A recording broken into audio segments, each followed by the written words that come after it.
پھٹی ہے اور اس سے وجود میں آئی ہے. ایک دھماکہ ہوا تھا. پہلے یہ سب ایک ہی تھے, سورج چاند ستارے اور جتنے سیارے ہیں سب ایک ہی میٹر تھا, اور ایک دھماکہ ہوا اس سے یہ پھٹے تو پھر دور دور ہوتے چلے گئے, اور سورج بن گیا, چاند بن گئے, ستارے بن گئے, اور یہ سب کچھ بن گیا, اور دبئی بن گیا, اور شارجہ بن گیا, ابوظہبی بن گیا. ٹھیک ہے نا, یہ سب ایسے ہی ہوا ہے. تو اس پہ ایک سائنسدان ہی نے ایک اعتراض اٹھایا اس نظریے پر کہ ٹھیک ہے ہم یہ مانتے ہیں کہ دھماکہ ہوا ہے, کیونکہ کائنات پھیلتی چلی جا رہی ہے, جس سے لگتا ہے کہ یہ پہلے جڑی ہوئی تھی, تو کچھ پہلے ملی ہوئی تھی اس کے بعد پھیلی ہے. یہ اس نظریے کی تائید ہوتی ہے کہ دھماکہ ہوا ہے. جو سائنسدانوں نے تجارب کیے ہیں اس سے یہ, میں اس نظریے کو نہیں غلط کہتا, لیکن ایک سائنسدان نے ایک اعتراض اس پر یہ اٹھایا ہے کہ یہ جو دھماکہ ہوا ہے یہ اتنا خوبصورت دھماکہ کیسے ہو گیا کہ اگر یہ سیکنڈ کے کروڑواں حصے کے بقدر اس کی طاقت ذرا کم ہوتی تو یہ چیزیں جتنا پھیلی ہیں نا دوبارہ کشش کی وجہ سے آپس میں آ کے ٹکرا جاتی, جڑ جاتی, اور تھوڑی سی اسپیڈ اس کی زیادہ ہوتی تو یہ بے ڈھنگے طریقے سے پھیلتی چلی جاتی ہیں. اور یہ جو کشش کا جو ایک مربوط نظام ہے, یعنی زمین سورج سے ٹوٹ کے اتنا دور چلی جاتی کہ سورج کے محور کے گرد گھومتی نہیں, پھر وہ بھائی اتنا دور گئی ہے کہ سورج کی رینج سے باہر بھی نہیں نکلی, اور اتنا قریب بھی نہیں ہے کہ سورج سے دوبارہ جا کے ٹکرا جائے. تو آپ کبھی سارے جاپان کے سائنسدانوں کو بٹھاتے بولے یار, بولے کہ تم کوئی ایسا دھماکہ کر کے ہو, وہ دھماکہ ایسا نہ ہو دھماکے کے نام پہ کوئی مذاق وذاق شروع کر دیں, ٹھیک ہے, ہو وہ دھماکہ, لیکن اس سے چیزیں بہت ترتیب سے, پورے ترتیب سے جا کے سیٹ ہو جائیں. اس کی ایک اکثر مثال دی جاتی ہے کہ بھئی دیکھو آپ کسی اسکول میں گئے, آپ نے وہاں ایک سسٹم دیکھا, ایک نظام دیکھا, پرنسپل کو دیکھا وہ کرسی پہ بیٹھا ہوا ہے, ٹیچر کو دیکھا وہ کلاس میں لیکچر دے رہا ہے, یا بلکہ اسی کو ہم مثال فرض کر لیتے ہیں جو ہم یہاں بیٹھے ہوئے ہیں. کوئی شخص آیا, اس نے دیکھا میں یہاں بیٹھا ہوا ہوں اور آپ کے سامنے بیان کر رہا ہوں, یہ میرے دائیں طرف بیٹھے ہیں, یہ بائیں طرف بیٹھے ہیں, یہ سب لوگ بیٹھے ہوئے ہیں, کوئی پینٹ شرٹ میں ہے, کوئی شلوار قمیض میں, کسی کے سر پہ ٹوپی ہے, کسی کو بغیر ٹوپی کے ہے, لیکن ایک پورا بہرحال ایک سیٹ اپ ہے. اب کوئی آ کے پوچھے کہ یار یہ کیسے ہوا, دوسرا جواب میں کہتے خود بخود ہو گیا. یہ بھائی خود بخود کیسے ہو گیا؟ بھائی ایک دھماکہ ہوا تھا تو کرسیاں جو تھیں نا یہ پہلے ادھر ادھر پڑی ہوئی تھی, دھڑم دھڑم کر کے آ کے اپنی جگہ پہ لائن سے لگنا شروع ہو گئی, اور مولوی صاحب کی جو کرسی ہے نا, مفتی صاحب کی کرسی, وہ دھڑام سے ادھر آ کے لگ گئی. میز کیسے, وہ کہہ رہے وہ دھماکے میں یہ تاثیر تھی کہ وہ میز وہاں پڑی ہوئی تھی, وہ اڑ کے آئی, دھڑام سے سامنے آ کے گر گئی. پھر یہ بندے کیسے آ گئے, وہ دھماکہ ایسا تھا کہ جہاں کرسی آئی نا تو ٹھا ٹھا کر کے 1 بائی 1 سب لوگ آ کے اس پہ گرنا شروع ہو گئے. مولوی صاحب نے جہاں بیٹھنا تھا دھڑام سے وہیں آ کے گرے. تو آپ کیا کہو گے بھائی, دھماکے سے جو بیٹھے ہوئے لوگ ہیں وہ تو, یہ تو ہو سکتا ہے کہ اللہ نہ کرے یہاں دھماکہ ہو, ٹھیک ہے نا, اور یہ کرسیاں دھڑام سے ادھر ادھر جا کے گریں, اور کوئی بلڈنگ سے باہر گرا ہوا ہو, کوئی الٹا پڑا ہوا ہو, کسی کے سر سے ٹوپی اڑی ہوئی ہے, کسی کے سر سے پگڑی اڑی ہوئی ہے, کسی کا چشمہ ادھر گرا ہوا ہے. ایسا نہیں ہوتا کہ چشمہ ادھر گرا ہوا ہے دھماکے سے دھڑام سے ناک پہ آ کے لگ جائے. وہ ایسا ہوتا ہے کبھی؟ ٹوپی ادھر پڑی ہوئی ہے, دھماکے سے وہ ٹوپی سر پہ آ کے آپ کے چپک جائے. پینٹ ادھر پڑی ہوئی ہے اور دھماکہ اور پینٹ ٹانگوں سے گھس کے جناب آپ کے جسم سے آگے چپک جائے. ایسا نہیں ہوتا. دھماکے سے چیزیں بگڑتی ہیں, سنوری ہوئی چیزیں بھی بگڑ جاتی ہیں, بگڑی ہوئی چیزوں میں سنوار کبھی بھی نہیں آتا دھماکے سے. تو یہ کیسا خوبصورت دھماکہ ہوا ہے کہ اس سے کائنات جو بگڑی ہوئی تھی وہ ایک بہت مربوط نظام میں آ گئی. للشمس ينبغي لها ان تدرك القمر, چاند کی منزلیں طے ہو گئی, کبھی 29 کا کبھی 30 کا, اور فرمایا کہ حتى عاد كالعرجون القديم, پھیلتا ہے تو 14ویں کا چاند کی طرح چمکنا شروع کر دیتا ہے, پھر گھٹتے گھٹتے کھجور کی پرانی شاخ کی طرح باریک ہو جاتا ہے. ہزاروں سال سے چاند کو اسی کام پہ لگا دیا ہے, سمٹتے سمٹتے غائب ہوتا ہے, پھر پھیلتے پھیلتے 14ویں کا چاند بن جاتا ہے. ہزاروں سال سے چاند کی اس حرکت اور ترتیب میں کوئی گڑبڑ نہیں ہوئی ہے. پھر انسان پیدا ہو گیا, آسمان سے بارشیں برسنا شروع ہو گئیں, اور زمین سے جو ہے نا طرح طرح کی چیزیں پیدا ہونا شروع. آپ صرف ایک ناریل پہ غور کر لیں, ناریل پہ, اس میں خدا کی قسم, اللہ کی قسم, اس میں خدا کا وجود نظر آتا ہے. میں نے بچپن میں جب پہلی دفعہ ناریل دیکھا, میری عمر اس وقت 10 یا 11 سال تھی, تو ہمارا کچھ غیر مسلموں سے واسطہ بھی پڑتا تھا, ہم جس علاقے میں رہتے تھے. میں نے جب پہلی دفعہ ناریل دیکھا تو ہمارے گھر میں والد صاحب ناریل لے کر آئے, تو اس کے اندر پانی بھی تھا. ہمارے والد صاحب نے بتایا اس کا پانی بڑا مزیدار ہوتا ہے. ہم بڑے خوش ہوئے, لیکن پریشان یہ تھے اس میں سے پانی نکلے گا کیسے. میں بھی بہت پریشان ہوا کہ یہ ناریل جب ہم ایسے کر کے توڑیں گے تو سارا پانی ضائع ہو جائے گا. تو والد صاحب نے کہا اس میں 2 سوراخ ہوتے ہیں, 2 یا 3. تو میرے ذہن میں ایک فوراً بات آئی اس وقت کہ یہ ناریل کو کیسے پتا چل گیا کہ مجھے اگر توڑا جائے تو میرا پانی گر کے ضائع ہو جائے گا. اس نے اپنے اندر اتنا خوبصورت شربت سنبھال کے رکھا ہوا ہے, تو اس نے خود سے یہ کیسے آپ نے دیکھا ہوگا نا ناریل پہ دو یا تین پوائنٹ ہوتے ہیں, اس میں آپ ہلکی سی کوئی بھی جیسے اسٹرا ہوتا ہے نا, اسٹرا وہ آپ ڈبہ بند ہوتا ہے لیکن آپ ذرا سا وہ ڈبے میں جو اسٹرا جب آپ مارتے ہیں تو فوراً وہ جگہ کھل جاتی ہے. ایسا نہیں ہوتا آپ کو جوس پینے کے لیے کینچی سے ڈبہ کاٹنا پڑے, اگر کینچی سے ڈبہ کاٹیں گے تو سارا ضائع ہو جائے گا. تو میرے ذہن میں اس وقت یہ سوال پیدا ہوا, سوال آیا کہ یہ ناریل کو کیسے یہ بات پتہ تھی کہ جب مجھے پئیں گے لوگ, میرے اندر پانی پئیں گے تو وہ جب ماریں گے تو وہ تو گر جائے گا, لہذا میں اپنے اندر اس طرح سے سوراخ پیدا کر دوں اور ایسی جگہ پیدا کروں کہ اگر تھوڑی سی اس پہ ضرب ماری جائے تو وہ فوراً وہاں سے پانی نکلنا شروع ہو جائے. اس وقت دماغ میں یہ بات آتی تھی کہ یہ ناریل خود نہیں بنا ہے, یہ بنانے والے کا کمال ہے کہ اس نے اتنا مفید پانی جب اس کے اندر رکھا ہے تو انسان کی دسترس, انسان کی پہنچ وہاں تک آسان ہو جائے, اس کے لیے اس نے ناریل میں پہلے سے سوراخ کا انتظام کیا ہوا. اور اس سے بھی بڑی حیرانگی جب ہوئی جب پتا چلا ایک نہیں ہوتا, 2 یا 3 سوراخ ہوتے ہیں. کیوں؟ اس لیے کہ ناریل کو یہ بات کیسے پتا ہے کہ اگر ایک ہوگا تو ایئر ٹائٹ ہو جائے گا, وہ پانی نکلے گا نہیں. میرا خیال ہے نہیں آ رہی سمجھ میں آپ لوگوں کو, ہے بھائی نہیں آ رہی. ابھی میں بات کروں گا نا, وہاں امریکہ کا ویزا آیا ہوا ہے فلاں جگہ, سب ایک دم کان میں کیا کہہ رہے ہیں مولوی صاحب, بھائی کس کس کو امریکن نیشنلٹی چاہیے, میرے تعلقات میں بتائیں کہاں کہاں جانا ہے, ایک دم سب کی سمجھ میں سب کچھ آنا شروع ہو جائے گا. ٹھیک ہے نا. ناریل بھی صبح شام کھاتے ہیں, کوکونٹ کہتے ہیں ناریل کو, کھوپرا کھا رہے ہیں, پی رہے ہیں, بورا بھی کھاتا ہے, سوراخ کرے گا یوں کر کے پیے گا. وہ کس نے بنایا, اس میں ایک سوراخ کیوں کیا, 2 کیوں, 1 کیوں نہیں کیا, 2 کیوں کیے, 3 کیوں کیے, اس سے بحث نہیں ہے. قدرت نے, اللہ نے اس میں 2 سوراخ کیے ہیں, اس لیے کہ اگر صرف ایک ہوتا تو بھی نکالنا, دوسرا کیسے کرتے اس میں, دوسرا ہم کیسے کرتے, وہ تو کرتے پھر پانی ضائع ہو جاتا. تو یہ میرے بھائی یا تو یہ ناریل کو اتنی عقل ہے, اس پہ ریسرچ ہونی چاہیے, اس میں کہیں بھیجا یا مغز فٹ تو نہیں ہوا ہوا ہے. دیکھنے میں تو بڑا بیوقوف لگتا ہی ہے, جس میں عقل نہ ہو اس کو ناریل سے تشبیہ دی جاتی ہے. تیرا سر ہے یا ناریل ہے, یہ کیوں تشبیہ دی جاتی ہے کہ بھائی اس میں بھی مغز نہیں ہے تو تیرے سر میں بھی مغز نہیں ہے, اس میں بھی پانی بھرا ہوا ہے تیرے سر میں بھی پانی بھرا ہوا ہے. تو کیسے, کس نے, یہ خود بخود نہیں ہو سکتا. ذات الاکمام, اللہ نے فرمایا ان پھلوں کو ہم نے چھلکوں کے ساتھ پیدا کیا ہے. کیوں؟ آپ نے دیکھا ہوگا کمپنی جب بھی کوئی چیز بناتی ہے تو پیکنگ بھی ہوتی ہے اس کی. آپ کسی اچھی کمپنی کا کوئی جوس خریدیں, شاپر میں ڈال کے تھوڑی دے دیں گے آپ کو. کیا خیال ہے بھائی کہ لاؤ بھائی گھر سے شاپر لے کر آؤ, یا پینٹ کی جیب کھولو اس میں ڈال دیں گے ہم, ایسا نہیں ہوتا. جہاں بھی ڈیزائننگ ہوگی, مینجمنٹ ہوگی, وہاں کام ترتیب سے ہوگا. تو اللہ نے پھلوں کو غلاف میں, کیلے کو دیکھا کتنے خوبصورت غلاف میں, اور یہ ایسا غلاف ہے جو اس کی حفاظت بھی کر رہا ہے. آپ نے کیلے کا چھلکا اتارا, فوراً خراب ہونا شروع ہو جاتا ہے وہ, فوراً. تو اس کی سیفٹی کے لیے اس پہ چھلکا چڑھا دیا. سیب کا چھلکا جیسے ہی اتارے کالا ہونا شروع ہو جائے گا, سیب چھلکے کے اندر رہے گا, محفوظ رہے گا. تو چھلکے چڑھا دیے اس کے اوپر, اور کیلے پر جو ہے اللہ تعالیٰ نے چھلکا چڑھا دیا, اس پہ کور چڑھا دیا. تو پیکنگ اللہ نے ان چیزوں کی اتنی, یہ درختوں پہ جب لٹکے ہوئے ہوتے ہیں, ان کے لٹکے ہوئے ہونے کا منظر دیکھیں, کتنے خوبصورت گچھے ہوتے ہیں. سیبوں کے باغات شاید کسی نے دیکھے ہوں کہ کیسے سیب خوبصورت انداز میں لٹکے ہوئے ہوتے ہیں. ایسا بے ترتیبی والا معاملہ نہیں ہوتا کہ ایک سیب ادھر اور دوسرا جناب ادھر لگا ہوا ہے اور تیسرا اس تنے سے چپکا ہوا ہے, ایسا نہیں ہے. پھول پیدا ہوتے ہیں, شاخیں پیدا ہوتی ہیں, اس میں خوبصورت گچھے لٹکتے ہیں پھلوں کے. یہ اللہ کی طرف سے انسان کے سامنے پیشکش ہے کہ یہ ہم نے پیدا کیا, اس کو کھاؤ, کلوا وتمتعوا, کھاؤ اور ان چیزوں سے لذت حاصل کرو, اور یہ سب چیزیں اللہ نے تمہارے لیے پیدا کی ہیں. تو میرے بھائی یہ خود بخود کچھ بھی نہیں ہو سکتا, یہ سب بنایا گیا ہے. اب سوال یہ ہے کہ کیوں بنایا گیا.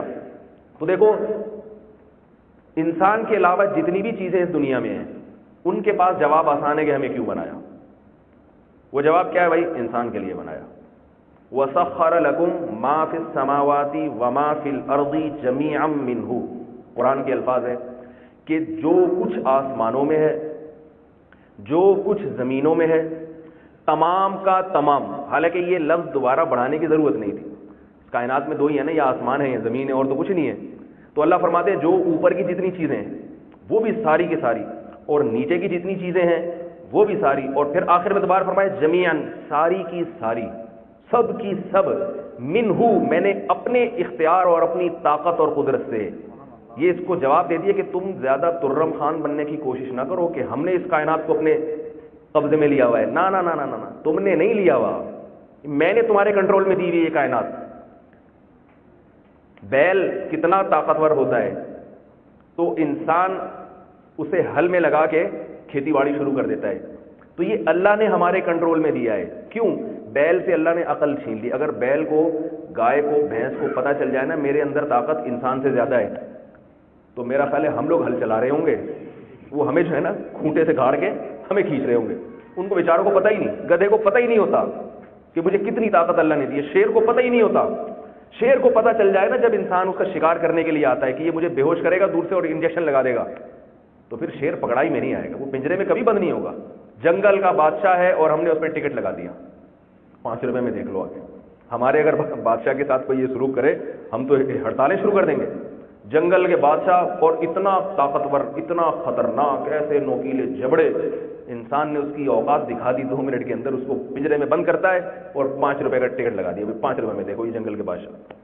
تو یہ ساری کائنات, یہ جو کیوں عقل اللہ نے انسان کو دی ہے, جانوروں کو نہیں دی. انسان کی عقل کی طاقت استعمال کر کے پوری کائنات کی تسخیر میں لگا ہوا ہے. تو اللہ فرماتے ہیں یہ سارے میرے کام ہیں, تمہارے کام نہیں ہیں. یہ میں نے ان سب چیزوں کو تمہارے کنٹرول میں دیا ہے. بعض چیزیں اس کائنات میں ایسی بھی ہیں جو ہمیں ایسا لگتا ہے ہماری خدمت نہیں کر رہی بلکہ ہمیں نقصان پہنچا رہی ہیں, لیکن قرآن سے پتہ چلتا ہے کہ وہ بھی کیا کر رہی ہیں, تمہاری خدمت کر رہی ہیں. تو بعض لوگوں کو اس آیت پر اشکال ہوتا ہے, بھائی یہ ساری کائنات کہاں, سانپ بچھو تو ہمیں نقصان پہنچا رہے ہیں, وہ ہمارے فائدے کے لیے تو نہیں ہے. تو یاد رکھیے یہ فائدے کا مفہوم بہت وسیع ہے. میں اکثر اس پر ایک واقعہ سناتا ہوں, یہاں بہت سارے نئے لوگ بیٹھے ہیں. بہت ساری چیزیں ایسی ہیں جو ابھی ہمیں پتہ نہیں ہے کہ ہماری کس طرح سے خدمت کر رہی ہیں. اگر ان چیزوں کو اس کائنات سے آپ نکال دیں تو پتہ چلے گا. ایک واقعہ میں نے پڑھا, کالم نگار نے لکھا, اس نے کہا کہ اس کا جو مضمون تھا اس کا نام تھا آسٹریلیا میں خرگوش. نام بڑا عجیب سا تھا, میں نے کہا پڑھ کے دیکھتا ہوں کیا ہے. اس نے ایک عجیب بات لکھی. اس نے لکھا کہ آسٹریلیا سے پرانے وقتوں کی بات ہے, ایک شخص آیا, اس نے کہا آسٹریلیا میں خرگوش نہیں ہے, یہ بڑا خوبصورت جانور ہے, تو میں 1-2 جوڑے یہاں سے لے جاتا ہوں, پاکستان سے یا ان علاقوں سے لے گیا اور آسٹریلیا میں لے جا کے اس نے خرگوش چھوڑ دیا. اب کیا ہوا ہے, خرگوش کی نسل بہت تیزی سے بڑھتی ہے, بہت زیادہ بچے دیتے ہیں. خرگوش کی جو مادہ ہے وہ نسل بڑھنا شروع ہوئی, انہوں نے کہا اچھا ہے تھوڑے زیادہ ہو جائیں. وہ اتنی بڑی ہے کہ وہ کھیتوں کو کھانا شروع کر دیا, انہوں نے ان کی فصلوں کو تباہ و برباد کرنا شروع کر دیا.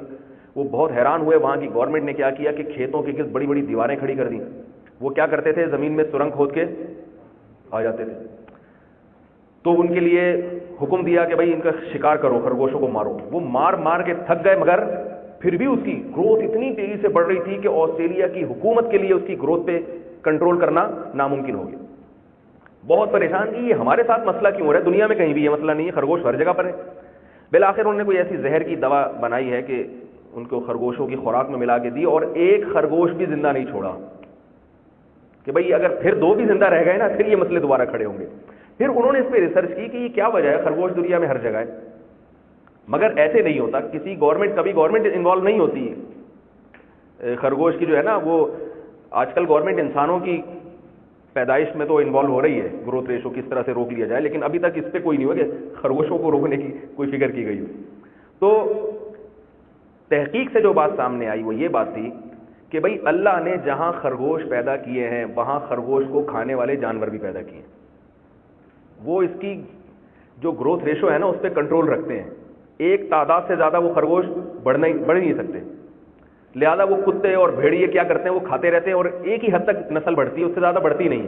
تو اب دیکھو ان بھیڑیوں اور کتوں کو اللہ نے کس کام پہ لگا دیا ہے کہ بھئی خرگوش اپنی اوقات میں رہیں تاکہ انسان کے لیے زمین پہ جینا آسان ہو. لوگوں نے یہاں کھیتی باڑی کرنی ہے, فصلیں اگانی ہے. اب ہم تو کتے کو کتا سمجھتے ہیں نا کہ کتا کچھ بھی نہیں کر رہا, لیکن ہمیں کیا پتا کتا جنگل میں بہت سارے جانوروں کی جو گروتھ ہے اس کو کنٹرول کرنے کا ذریعہ اور سبب بن رہا ہے. آپ دیکھیں کچھ جانور دنیا میں ایسے ہیں جن میں اللہ نے ماں کی ممتا بہت رکھی ہے. بلی بچے دیتی ہے تو بہت محبت سے پالتی ہے, بہت محبت سے. لیکن کچھ جانور دنیا میں ایسے ہیں جن میں ماں سے اللہ نے محبت کا مادہ چھین لیا. مچھلی اپنے بچوں کو پیدا ہوتے ہی کھانا شروع کر دیتی ہے. سانپ کی جو مادہ ہے اپنے بچوں کو پیدا ہوتے ہی کھانا. یہ کیوں ہے؟ اس لیے کہ یہ وہ جانور ہیں جن کے ہزاروں بچے ہوتے ہیں. اب اگر مچھلی کے ہزاروں بچے ہو رہے ہیں اور مچھلی بھی پال پوس کے اسکول بھیج کے اور ان کو جناب ہاسٹل میں داخل کرا کے جوان کرے تو ہمارے پاس پھر سمندر میں چلنے کی جگہ نہیں بچے گی. نہیں آ رہی میرا خیال ہے بات. ہم چلیں گے کیسے؟ ہمارے جہاز مچھلیاں ہی مچھلیاں ہوں گی, سمندر میں تل دھرنے کی جگہ نہیں ہوگی. اللہ کا ایک نظام ہے, یہ بھی خود سے نہیں ہے, کہ جس جانور کی نسل بہت تیزی سے بڑھتی ہے اس کی ماں میں اللہ نے ممتا کا جذبہ ختم کر دیا, دشمن بنا دیا. کھاؤ, پیدا ہوتے ہی کھانا شروع کرو. کھاتے کھاتے ایک آدھ بچہ جو کہیں دائیں بائیں نکل گیا نا, اماں سے دور بھاگ گیا, تو وہ تو بچ جاتا ہے. سانپ کی بھی مادہ ایسی, ہزاروں انڈے دیتی ہے, ہزاروں بچے نکلتے ہیں, کھانا شروع کر دیتی ہے. ایک آدھ بچہ ہوتا ہے جو بھاگنے میں کامیاب ہو جاتا ہے, وہ پھر زندہ رہ لیتا ہے. پینگوئن ایک جانور ہے, بہت یعنی سال میں ایک بچہ دیتا ہے, تو اس کی ماں باپ اتنی سیوا کرتے ہیں, اس کی ایسی خدمت کرتے ہیں کہ آپ ڈاکومنٹریز میں دیکھیں, ایسا پالتے ہیں, برفانی طوفانوں سے اس کو بچاتے ہیں, اور برف اپنے اوپر لے لیتے ہیں. وہ برفانی جو طوفان آتے ہیں نا اور جھکڑ آتے ہیں, وہ سارے برداشت کرتے ہیں, اپنے بچے کو نقصان نہیں, کیونکہ ایک پیدا ہوا ہے نا, تو اللہ نے ان کی, ورنہ نسل ختم ہو جاتی ہے ان کی. تو یہ اللہ کا بنایا ہوا نظام ہے کہ اللہ فرماتے ہیں کہ یہ خود سے نہیں ہے, یہ کسی نے بنایا ہے اس کائنات کو. تو پوری کائنات اللہ نے کس کی خدمت میں. جلدی جلدی اپنے سوالات کے جوابات سمیٹ کے بیان ختم کرنے کی کوشش کرتا ہوں کہ پوری کائنات میرے بھائی کس کے لیے بنائی ہے؟ میرے اور آپ کے لیے, جس میں کافر بھی ہیں, جس میں مسلمان بھی ہیں, ہمارے لیے بنائی. کتنے جانور ہیں روزانہ کٹتے ہیں انسان کا نوالا بننے کے لیے؟ کبھی جانوروں نے ہڑتال کی ہے بھائی؟ کتنے بکرے ہیں, کروڑوں کی تعداد میں روزانہ جوان بکرے گورے بھی کاٹتے ہیں, ہم بھی کاٹتے ہیں, کھا جاتے ہیں. کبھی اس میں بحث ہوئی کہ ان بکروں, یہ جانوروں کو بھی تو جینے کا حق ہے نا, جب یہ جوان ہوتے ہیں, انجوائے کرنے کا ان کا وقت آتا ہے, آپ کاٹ کے کھا جاتے ہیں. آخر ان کا بھی تو دل چاہتا ہوگا نا, ہم کیا کرتے ہیں, کاٹ کے کھا جاتے ہیں. بھینس کی میں اکثر مثال دیتا ہوں, دیکھو بھینس کتنی خدمت کرتی ہے. یاد رکھو یہ جو یہاں ڈبے میں ہم پی رہے ہیں نا, یہ ساری چیزیں بھی آتی بھینسوں سے ہی ہیں, یہ تو ہمیں نظر نہیں آ رہی. اگر یہ بھینسیں ہڑتال کر لینا, ڈبے کا نہ دودھ ملے گا نہ ہمیں خالص دودھ ملے گا, کچھ بھی نہیں ملے گا. سب سے بڑی خدمت یہ بھینس کر رہی ہے. تبھی تو ہندو گائے کو اپنی معبود بنا کے اس کو پوجتے ہیں کہ بھئی یہ بہت خدمت کر رہی ہے. تو ساری زندگی وہ گائے اور بھینس خدمت کرتی ہے, دودھ پلاتی ہے, دودھ پلاتی ہے, پلاتی رہتی ہے.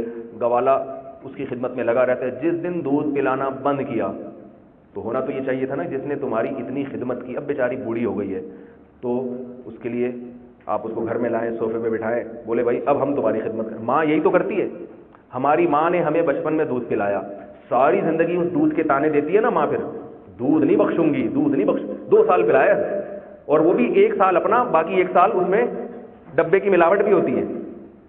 یہ بھی دیسی ماؤں کی بات کر رہا ہوں, دیسی ماؤں کی, ورنہ جو زیادہ ایڈوانس قسم کی ماں ہے وہ 2-4 گھونٹ پلا دے وہ بہت ہے. تو اسی کا وہ تانا دینے کے لیے نا, تاکہ 1 آدھ گھونٹ پلا دو, زندگی میں تانے تو دے سکوں کہ میں نے دودھ پلایا تھا تجھے. تو اس کا یہ حق ہے, اور باقاعدہ حق پہنچتا ہے اس کو, چاہے 1 قطرہ بھی پلایا ہو, ان کا حق پہنچتا ہے کہ میں نے تجھے دودھ پلایا ہے. ساری زندگی اس کی خدمت کرتے ہیں, اور کرنی بھی چاہیے. بڑھاپے میں قرآن نے بھی حکم دیا, وَلَا تَقُل لَهُمَا اُفٍّ, اس کے سامنے تم نے اف نہیں کرنا ہے, اف. تو میرے بھائی زیادہ کون پلا رہی ہے؟ بھینس, اور وہ ساری زندگی پلا رہی ہے. جیسے ہی بوڑھی ہوئی اور اس نے دودھ دینا چھوڑا, تو بجائے اس کے کہ گھر لا کے بٹھاتے, اس کو عزت اور احترام دیتے, فوراً قصائی کے حوالے کر دیتے ہیں, بھائی کاٹ کے کھا جا. اور پائے بک رہے ہوتے ہیں کسی اور مارکیٹ میں, اس کا مغز کہیں اور جا رہا ہے نہاری میں ڈلنے کے لیے, چانپیں کہیں اور تشکیل ہو گئی اس کی, پھیپڑے کہیں اور چلے گئے کٹاکٹ میں جانے کے لیے. وہ ساری گائے کا کھال تک نہیں چھوڑتے, وہ بھی بیچ دیتے ہیں. اب تو کھر بھی بک رہے ہیں, سینگ بھی بک رہے ہیں. کیوں؟ ہندو تو نہیں مانتے, ہندو کہتے ہیں نہیں بھائی اتنی خدمت کی ہے. تو ہندوؤں سے پھر ہم کبھی الگ بات کریں گے, بھائی صرف گائے نہیں, بھینس زیادہ خدمت کر رہی ہے, اس کو ماں نہیں مانتے, گائے کو ماں مان رہے ہو. بکری بھی دودھ دیتی ہے, تو چلو اتنا نہیں دے رہی جتنا بھینس دے رہی ہے, تو بکری کو خالہ کا درجہ تو دے دو کم از کم, ماں کا نہیں دیتے تو ہے بھائی. تو وہ تو پھر ہم کبھی ہندوؤں سے بات چیت ہوگی تو ان سے بات کریں گے. لیکن ہم تو مسلمان ہیں نا, ہم تو گائے کو بھی کاٹ کے کھا جاتے ہیں, اگر وہ دودھ دینا بند کر دے بھینس کو بھی کاٹ کے کھا جاتے ہیں. تو کیا یہ ظلم نہیں ہے؟ یقیناً اس لیے ظلم نہیں ہے کہ اللہ نے قرآن میں کیا فرما دیا, یہ سب ہے تمہاری خدمت کے لیے. جب تک تمہاری خدمت کرے زندہ رکھو, جس دن تمہاری خدمت کرنا چھوڑ دیں, ان کی سزا ہے کہ کاٹ کے کھا جاؤ ان کو. کیوں خدمت تمہاری چھوڑی؟ پیدا میں نے تمہارے لیے کیا ہے. اب میرے بھائی وہی سوال آتا ہے گھوم پھر کے کہ یہ ساری چیزیں تو اللہ نے ہمارے لیے پیدا کر دی, ہمیں کس کے لیے پیدا کیا ہے؟ گورے کے پاس, کافر کے پاس, دنیا بھر کے سائنسدانوں کے پاس اس کا کوئی جواب نہیں. وہ کہتے ہیں ہمیں انجوائے کرنے کے لیے پیدا کیا ہے, کہ ہم لائف کو انجوائے کریں, کھائیں پئیں, موج مستی کریں, نائٹ کلب میں جائیں, شراب پئیں, لڑکیوں کے ڈانس دیکھیں, ننگے جسم دیکھیں, بےہودہ فلمیں دیکھیں, اور انجوائے کرو. یہ کیا مولویوں نے کیا پجاموں میں لگا دیے, پجامہ ٹخنوں سے اوپر, وہ اسی میں گھسے رہتے ہیں مولوی لوگ. کہتے ہیں نا لوگ, یہ کیا ہے مسواک کرو اور پجامہ ٹخنا. حضرت مفتی تقی عثمانی صاحب کا ایک مشہور واقعہ ہے, ایک دفعہ جہاز میں سفر کر رہے تھے, تو کھانا جب آیا تو سیدھے ہاتھ سے کھانے لگے, تو ان کے ساتھ میں ایک بیٹھا ہوا تھا ایک مسلم ہی تھا, وہ الٹے ہاتھ سے کھا رہا تھا. تو حضرت مفتی تقی صاحب نے اسے فرمایا بھائی سیدھے ہاتھ سے کھائیں. تو فوراً کہتے ہیں ایک مولوی نے لوگوں کو الٹے سیدھے کے چکر میں بہت الجھایا ہوا ہے. کہنے لگا کہ یہ مولویوں نے لوگوں کو الٹے سیدھے کے چکر میں، پھر کہتا ہے گورا ان چکروں میں نہیں پڑتا، تبھی اتنی ترقی کی ہے اس نے. یہ مولوی اسی میں کہ جوتا پہلے سیدھے ہاتھ میں ڈالو، پھر الٹے ہاتھ میں اتارتے ہوئے پہلے الٹے پاؤں کا. گورا کہتا ہے جوتا پہنو، ٹھیک ہے نا، جس طرح سے پہنو جوتا ہونا چاہیے پاؤں، اور اگر ننگے پاؤں مزہ آ رہا ہے تو پھر ننگے پاؤں چلو. وہ کیا ہے کہ دائیں بائیں اور پاجامہ پہلے سیدھا پھر الٹا، یہ ان چکروں میں مولوی رہے. تو حضرت مفتی تقی صاحب نے تو خیر اس کو جواب دیا، انہوں نے فرمایا کہ یہ الٹے ہاتھ سے کھانے سے ترقی سے کیا ہوگا، یہ کھا رہے ہو تو ہاتھ بدل کے یہاں سے کھانا شروع کر دو، اس میں کیا کچھ ہاتھ سے اٹھا کے تھوڑی بار پھینک دے گا تمہیں، یہ کوئی امتحان میں فیل تھوڑی ہو جاؤ گے.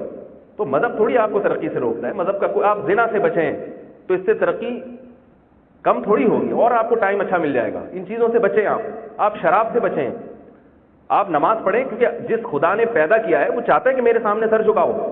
اتنا ٹائم آپ کو نکالنا پڑے گا. اس نے اتنی خدمت کے لیے اتنی کائنات آپ کی خدمت کے لیے لگا دی، تو وہ کہہ رہے ہیں کہ میں نے بھی کسی مقصد کے بے مقصد پیدا نہیں کیا. اللہ نے اس کی دلیل دی قرآن میں، فرمایا کہ ما خلقنا السماوات والارض وما بینہما لاعبا، فرمایا ہماری یہ حیثیت نہیں ہے کہ ہم کائنات کو کھیل اور تماشے کے لیے بنا دیں. دیکھو جب کوئی انسان کوئی فضول کام کرتا ہے تو لوگ اس کا مذاق اڑاتے ہیں. آپ نے دیکھا کبھی دبئی میں کوئی بلڈنگ بن رہی ہے، نقشے پاس ہو رہے ہیں، انجینئروں کو بلایا جا رہا ہے، سیمنٹ بجلی لایا جا رہا ہے، کرینیں لائی جا رہی ہیں، پوری بلڈنگ تعمیر کر دی، اس میں واش روم، اس میں کمرے اور وہ ساری چیزیں بنا دی اور عملہ لا کے بٹھا دیا. اب آپ انجینئر سے پوچھ رہے ہیں کہ یار یہ کیوں کر رہے ہو؟ کہ ویسے ہی کر رہا ہوں. بھائی لوگوں کی رہائش کے لیے کرو گے؟ رہائش نہیں، ویسے ہی. تو آپ کیا کہیں گے؟ بھائی بچپن میں ریت میں گھروندے بنائے جاتے ہیں، ویسے ہی وہ بچے ٹائم پاس کرنے کے لیے ریت میں یا مٹی کے گھر بنا دیں گے، کیونکہ وہ بچے ہوتے ہیں، ناسمجھ ہوتے ہیں، اس لیے اچھے بھی لگتے ہیں. لیکن آپ سمجھدار انسان ہیں، آپ ویسے ہی انٹرٹینمنٹ کے لیے ایک بلڈنگ بنائی اور توڑ دو گے اس کو، ایسے ہی بنا رہے ہو، بنایا توڑنے کے لیے. تو توڑنے کے لیے بنانا، یہ کوئی عقل مند آدمی یہ کام نہیں کرتا. یہ بچے تو کرتے ہیں کیونکہ بچے ہیں، ناسمجھ ہیں. وہ گھر بنائیں گے توڑ دیں گے، گاڑی بنائیں گے، مٹی کی گاڑیاں بنائیں گے توڑ دیں گے. آپ بچے کو کھلونا دیں، تھوڑی دیر کھیلے گا پھر توڑ کے پھینک دے گا اس سے. لیکن کوئی عقل مند آدمی کبھی بھی توڑنے کے لیے چیزیں نہیں بناتا. تو اللہ نے ہمیں پانی سے بنایا، ایک منی کے غلیظ قطرے سے بنایا، قدرت کا شاہکار، صرف اس لیے کہ بنا کے میں موت دے دوں گا اس کو، صرف اس لیے پانی سے بنایا. یا ایھا الناس ان کنتم فی ریب مما ان کنتم فی شک مما ان کنتم فی ریب، اگر تم شک میں ہو جس چیز کا ہم نے تم سے وعدہ کیا ہے نا کہ ہم تمہیں دوبارہ زندہ کریں گے اور ہم نے تمہیں کسی مقصد کے لیے بنایا ہے، اگر تمہاری سمجھ میں یہ بات نہیں آتی، فإنا خلقناکم من تراب. جو آدمی کہتا ہے نا بے مقصد بنایا ہے، اس کا مطلب کیا؟ اللہ نے پیدا کیا مارنے کے لیے اور کوئی مقصد نہیں. پیدا کیا ہے بس انجوائے کرو مر جاؤ، ختم.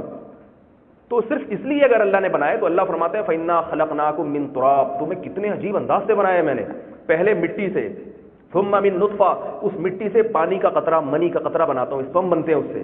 پھر اس ایک قطرے میں جو کروڑواں حصہ ہوتا ہے قطرے کا، اس میں آنکھ بنائی، ناک بنایا، جگر بنایا، دل بنایا، پھیپڑے بنائے اور اس میں دماغ بنایا، آنکھیں بنائی، اور یہ ساری چیزیں بنتی بھی ہیں، اپنی اپنی جگہ پہ فٹ ہونا بھی شروع ہوتی ہیں. یہ ماں کے پیٹ میں عجیب اللہ نے قدرت کا وہ دیکھو، ماں جب پہلے روٹی کھاتی ہے تو خون بنتا ہے، جب پریگننسی ہو جاتی ہے اسے، اب جب روٹی کھائے گی تو اسی روٹی سے اللہ بچے کی آنکھ بھی بنائیں گے، اسی روٹی سے اللہ بچے کی ناک بھی بنائیں گے، اسی روٹی سے آنکھ بھی بنتی ہے، اسی سے ہونٹ بھی بنتے ہیں. الم نجعل لہ عینین، فرمایا کیا میں نے اس روٹی سے تمہارے دو ہونٹ نہیں بنا دیے؟ ولسانا وشفتین، تمہاری زبان نہیں بنائی میں نے اس سے، اور تمہاری جو ہے نا ناک نہیں بنائی، آنکھیں نہیں بنائی، بے مقصد بنائی ہے. فلمیں دیکھنے کے لیے آنکھیں بنا دی اس نے روٹی سے. اتنی بڑی قدرت، جیسے کوئی بہت بڑا انجینئر کوئی بہت بڑی خوبصورت عمارت بناتا ہے، پوری دنیا کے لوگ اسے دیکھنے کے لیے آتے ہیں اور کیا مقصد کہہ رہے ہیں؟ کل توڑ کے گرا دوں گا بس اس کو. تو اللہ فرماتے ہیں پانی سے میں نے تمہیں بنایا، آنکھ، ناک، دل، دماغ، جگر، پھیپڑے، گردے، کلیجی، اور یہ ساری چیزیں اپنی اپنی جگہ پہ بن بھی رہی ہیں اور فٹ بھی ہو رہی ہیں. اور ثم انشأناہ خلقا آخر، اگر تھوڑی دیر پہلے دنیا میں آ جاتے اتنی سڑی ہوئی بدبو آتی کہ لوگ بھاگ جاتے، لیکن جب تمہاری تعمیر مکمل ہوتی ہے، اوپر کھال چڑھا دیتا ہوں، خوبصورت چہرہ دے دیتا ہوں، اس کے بعد میں تمہیں دنیا میں لے کر آتا ہوں. کتنا خوبصورت بچہ، ہر ایک کو اس پہ پیار آتا ہے، ہر ایک اس کو گود میں اٹھاتا ہے. اور ایسا میں نے تمہیں بنا کے فرمایا کہ پھر آنکھ سوچنے کے لیے دماغ دیا، دیکھنے کے لیے آنکھیں دی، سننے کے لیے کان دیے. اما شاکرن و اما کفورا، فرمایا پھر دو قسم کے لوگ ہیں، کچھ تو شکر گزار بن جاتے ہیں. ہمارے ہاں تو بہت سارے فرقے ہیں نا، دیوبندی بھی ہے، بریلوی بھی ہے، اہل حدیث بھی ہے، سلفی بھی ہے، حنفی بھی ہے، اور پتہ نہیں کتنے کتنے فرقے ہیں. لیکن اللہ کے یہاں صرف دنیا میں دو ہی فرقے ہیں، اما شاکرن، یا تو میری مان کے چلنے والا بنے گا شکر گزار، اما کفورا، یا میرا انکار کر دے گا. دو ہی ہیں اللہ کے یہاں، شکر گزار اور ناشکرا۔ شکر گزار کا کیا مطلب؟ مانے گا کہ مجھے کس نے بنایا؟ اللہ نے۔ مانے گا کہ مجھے یہ پانی کون پلا رہا ہے؟ اللہ۔ مانے گا کہ مجھے دودھ کون پلا رہا ہے؟ اللہ۔ مانے گا کہ یہ روٹی کہاں سے آئی ہے؟ اللہ کے خزانوں سے آئی ہے۔ مانے گا کہ زمین کی رگوں سے پیٹرول کون نکال رہا ہے؟ کس نے پیدا کیا؟ اللہ نے۔ مانے گا ان پہاڑوں کو زمین کا توازن قائم کرنے کے لیے کس نے بنایا؟ اللہ نے۔ مانے گا کہ یہ سمندر سے پانی اٹھا کے آسمانوں پہ لے جانا اور آسمانوں سے زمین پہ برسانا یہ کون کر رہا ہے؟ اللہ کر رہا ہے۔ مانے گا کہ میرے جو جیب ہے نا اس میں پیسے کون پہنچا رہا ہے؟ اللہ۔ مانے گا کہ مجھے مرد کس نے بنایا؟ اللہ نے۔ اور مانے گی کہ مجھے عورت کس نے بنایا؟ اللہ نے۔ پھر مانے گا کہ مجھے اولاد کس نے دی؟ اللہ نے۔ مانے گا کہ میں جب پیدا ہوا تھا میری ماں کے دل میں ممتا اور ماں کی شفقت کا جذبہ کس نے رکھا؟ اللہ نے۔ اگر اللہ نہ رکھتا تو پھر یہ سب میں ہوتی، مچھلیوں میں بھی ہوتی، سانپ میں بھی ہوتی، ان سے نکال لی اور میری ماں کے دل میں اللہ نے محبت کا جذبہ پیدا کیا، یہ اللہ نے کیا ہے۔ یہ شکر گزار لوگوں کی صفات ہیں۔ اور ناشکرا ہوگا وہ کہے گا پانی پیو، یہ نہ دیکھو سمندر سے بادل اٹھے ہیں، اٹھائے کس نے ہے؟ پانی برسایا کس نے؟ پانی پیو بس۔ پانی میں ہائیڈروجن 2 مالیکیول ہوتے ہیں، آکسیجن 1 ہوتا ہے، 2 ہائیڈروجن اور 1 آکسیجن سے مل کے پانی بنتا ہے، بس اس پہ ریسرچ کرو، آگے جانے کی ضرورت نہیں ہے۔ دودھ میں اتنا کیلشیم ہوتا ہے، اتنا وائٹامن اے ہوتا ہے، اتنا وائٹامن بی ہوتا ہے، اس سے آگے بڑھنے کی کوشش نہ کرو۔ پیسہ یہاں سے کمایا جاتا ہے، ادھر خرچ کیا جاتا ہے، اور جتنا کمایا اس کو ڈبل کیسے کیا جاتا ہے؟ وہ اس طرح سے کیا جاتا ہے، بس اس سے آگے بڑھنے کی کوشش نہ کرو۔ تو یہ کون ہے؟ کفورا۔ کفور کسے کہتے ہیں؟ بڑا ناشکرا، بہت بڑا ناشکرا، کھا رہا ہے مگر غور کرنے کی کوشش نہیں کرتا۔ تو میرے بھائی میں بات کو سمیٹ کے جلدی سے ختم کرتا ہوں کہ دیکھو اللہ نے اس کائنات کو ہمارے لیے بنایا، اور ہمیں کس کے لیے بنایا اس نے بتا دیا، بے مقصد نہیں بلکہ امتحان کے لیے بنایا ہے کہ تم اس دنیا میں جینے کے بعد، اس اللہ کی قدرت کے نظارے دیکھنے کے بعد اپنے بنانے والے کو یاد رکھتے ہو یا نہیں رکھتے۔ اگر یاد رکھتے ہو تو تم کامیاب ہو۔ یہ صرف ایڈورٹائزمنٹ کے لیے ایک دنیا میں نے دی ہے، اصل آخرت ہے۔ یہ یہاں کی نعمتوں سے تمہیں پتہ چلے گا کہ جو امتحان میں کامیاب ہو کے میرے پاس آئیں گے ان کو کیا ملے گا۔ ان کے لیے اللہ نے جنت رکھی ہے، کچھ بھی نہیں ہے دبئی کی بلڈنگیں اور شارجہ کی بلڈنگیں اور یورپ امریکہ کی بلڈنگیں۔ اللہ نے جنت میں جو کچھ بنایا ہے یاقوت اور مرجان کے پتھروں سے وہاں اللہ نے محلات بنائے ہیں اپنے نیک بندوں کے لیے، اور کچھ بھی نہیں ہے یہ عورتیں جن کے حسن سے لوگ متاثر ہوتے ہیں اور شراب خانوں کی طرف جاتے ہیں۔ اللہ نے قرآن مجید میں فرمایا ایسی عورتیں میں نے رکھی ہیں تمہارے لیے، ایسی عورتیں رکھی ہیں کأنہن بیض مکنون، جیسے چھپائے ہوئے انڈے ہوتے ہیں سفید کہ ان پہ کوئی داغ دھبا نہیں ہوتا، ایسی میں نے جنت کی عورتیں رکھی ہیں تمہارے لیے۔ اگر تم دنیا میں میری اطاعت کرو گے، اپنی نظر کی حفاظت کرو گے، زنا اور شراب سے بچو گے، تو میں نے تمہارے لیے ایسی عورتیں سنبھال کے رکھی ہوئی ہیں۔ مقصورات فی الخیام، خیموں میں بند کر دیا ہے۔ لم یطمثہن انس قبلہم ولا جان، تم سے پہلے نہ کسی جن نے ان کو ہاتھ لگایا ہوگا نہ کسی انسان نے، تمہارے لیے ہیں وہ۔ اور فرمایا کأنہن الیاقوت والمرجان، اللہ نے تشبیہات دی ہے جیسے یاقوت اور مرجان کے موتی اور پتھر ہوتے ہیں خوبصورت، ایسی ان کی جلد میں شفافیت ہوگی۔ قاصرات الطرف عین، اور کواعب اترابا، فرمایا خوبصورت جوان ہوں گی۔ اللہ ان کی جوانی کی بھی تعریف کر رہا ہے، اللہ ان کی خوبصورتی کی بھی تعریف کر رہا ہے، اللہ ان کی آنکھوں کی بھی تعریف کر رہا ہے۔ آئینہ، عین کسے کہتے ہیں؟ آئینہ کہتے ہیں اس عورت کو جس کی خوبصورت بڑی پلکیں اور بڑی بڑی آنکھیں ہوں۔ اللہ فرمانے عین، عین آئینہ کی جمع ہے، اور حور یہ احور کی جمع ہے، حورا کی جمع ہے۔ حورا کہتے ہیں سفید رنگت والی، خوبصورت، ایسی رنگت والی اللہ نے، وہ اصل ہے۔ یہ تو اس لیے ہے امتحان کے لیے۔ یہاں حلال، حلال ٹھیک ہے، میں اکثر بتاتا ہوں، لوگ چڑھتے بہت ہیں میری اس بات سے۔ حلال اللہ نے 4 رکھنے کی اجازت دی، لوگ کہیں گے دبئی جا کے بھی 4 شادیوں کی ترغیب دے کے آ رہے ہیں، میرے بیان سنتے ہیں نا۔ حلال پہ نہیں ہے، حلال پہ سوال نہیں ہوگا، تو حلال ہے نا، تو اللہ نے کہا کہ یہ میں نے پیدا ہی اہل ایمان کے لیے کیا حلال، تو حلال اللہ نے 4، اس میں تو ایک بھی نہیں کرتے۔ یہاں میں نے دبئی میں کئی لڑکوں کو دیکھا ہے اتنے پیسے کما رہے ہیں، 35 سال عمر ہو گئی، شادی کا کہ چھوڑو یار شادی وادی کی، وہی ہے نا ایزی لوڈ پہ چل رہے ہیں۔ شادی ہوگی، ان کو پتہ ہے شادی ہوگی، پھر بچے ہوں گے، پھر آدھا تو وہاں بھیجوں گا۔ تو بھائی حلال اللہ نے 4 رکھنے کی اجازت دے دی ہے نا اسلام میں، وہ 4 رکھ۔ حرام ایک بھی نہیں، لا متخذات اخدان، فرمایا دوستیاں لگانے کی اجازت نہیں ہے۔ گرل فرینڈ کا تصور کافر کا ہے، مسلمان کا نہیں ہے، اور اس میں عورت کا فائدہ ہے۔ گورے کہتے تو ہم نے عورت کو حقوق دے دیے، آزادی ہے، کیا حقوق ہیں؟ وہ بیوی بننے میں اس کا فائدہ زیادہ ہے گرل فرینڈ بننے میں؟ بیوی بنا لیا، پھر یہاں سے آدھے جتنے کما رہے ہو نا 70% دراہم اس کو بھیجنے پڑیں گے، اور گرل فرینڈ بنا لیا، مس کال سے کام چلاؤ، ٹھیک ہے نا، ایک مس کال دے دی، وہ بھی مس کال وہ سمجھ جائیں گے وہاں پر ملنا ہے بس۔ آج کل تو جس کے پاس غریب آدمی ہے نا، وہ میں اکثر واقعہ سناتا ہوں۔ ایک آدمی وہ ایک ہوٹل پہ گیا، تھوڑا سا آپ تھک بھی گئے تو تھوڑے سے چٹکلا سنا کے بس بات ختم کرتا ہوں. وہ ہوٹل پہ گیا اپنی گرل فرینڈ کو لے کر. ہوٹل والے سے کہتے ہیں اللہ کے نام پہ 2 دودھ پتی دے دو. دودھ پتی سب سمجھتے ہیں نا, ہے بھائی, اللہ کے نام پہ 2 دودھ. گرل فرینڈ ہے نا, اس کو سادہ چائے بھی اس کو 2 دودھ پتی پلانی پڑے گی. اللہ کے نام پہ 2 دودھ پتی دے دو. اس نے کہا بھائی جب تو اتنا غریب ہے, بھکاری ہے, تو تجھے گرل فرینڈ رکھنے کی ضرورت کیا ہے؟ کہتا ہے بھکاری ہوں ہی, گرل فرینڈ رکھ کے بھکاری بن گیا ہوں. پہلے نہیں تھا ایسے, اب ہو گیا ہوں. اللہ تعالیٰ نے حرام میں برکت نہیں رکھی. شادی شدہ آدمی جتنا بیوی بچوں پہ خرچ کرتا ہے اللہ اس کے مال میں اور برکت دیتے ہیں, اور جو حرام پہ خرچ کرتا ہے روتا ہی رہتا ہے ساری زندگی. زانی آدمی روتا ہی رہتا ہے, پیسے ہی نہیں ہے, پیسے ہی نہیں ہے, پیسے ہی نہیں ہے. تو حرام سے اپنے آپ کو بچاؤ, اللہ یہاں بھی دے گا, اور وہاں اللہ نے اپنے نیک بندوں کے لیے حوریں رکھی ہوئی ہیں, یہاں بھی دے گا وہاں بھی دے گا, باغات ہیں وہاں پہ. اور اگر اللہ کی نافرمانی کی تو جہنم کی آگ ہے, کیونکہ قل عبادی انی انا الغفور الرحیم. اللہ نے اعلان کر دیا میرے بندوں سے کہہ دو میں بہت مغفرت کرنے والا, بہت رحمت کرنے والا ہوں. 100 سال کی عمر میں بھی اگر کوئی توبہ کرنے آئے گا مایوس نہیں کروں گا, معاف کر دوں گا اس کو اگر توبہ کرے گا. توبہ کا کیا مطلب ہے؟ توبہ کا مطلب یہ کہ اے اللہ جو ہو چکا بس ہو گیا, اب نہیں کروں گا. تو اللہ کہے گا نہیں کہ نہیں اتنا عرصہ پہلے اس کا تو حساب دو نا, نہ بس اتنا کہہ دیا اے اللہ جو ہو چکا ہو گیا, اب نہیں ہوگا, معاف کر دے. خدا کی قسم انسان معافی مانگنے میں دیر کر سکتا ہے, توبہ کرنے میں, لیکن وہاں سے معافی میں تاخیر نہیں ہو.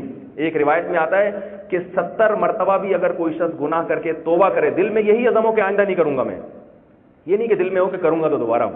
توبہ اسے کہتے نہیں ہے. توبہ کا مطلب جو ہو گیا اللہ معاف کر دے, آئندہ نہیں. پھر آئندہ ہو گیا اس سے, پھر کہہ رہے اللہ ہو گیا معاف کر دے, سچے دل سے توبہ کرتا ہوں آئندہ نہیں کروں گا. پھر توبہ ٹوٹ گئی, پھر اللہ سے توبہ کرتا ہے اللہ معاف کر دے, پکا وعدہ آئندہ نہیں کروں گا. تو یاد رکھو اس کے توبہ کرنے میں تاخیر ہوگی, معاف کرنے میں تاخیر نہیں ہوگی. کیونکہ روایت میں آتا ہے کہ اگر ایک شخص 70 مرتبہ گناہ کر کے 70 مرتبہ بھی توبہ کرتا ہے تو اللہ 70ویں مرتبہ بھی اس کی توبہ قبول کرتا ہے. کیوں؟ اس لیے کہ اگر اللہ توبہ قبول نہ کرے تو پھر اس کے پاس آپشن آ گیا کہ اب یہ گناہ کرتا رہے, یا یہ کسی مندر میں جائے پھر, یا کسی چرچ میں جائے.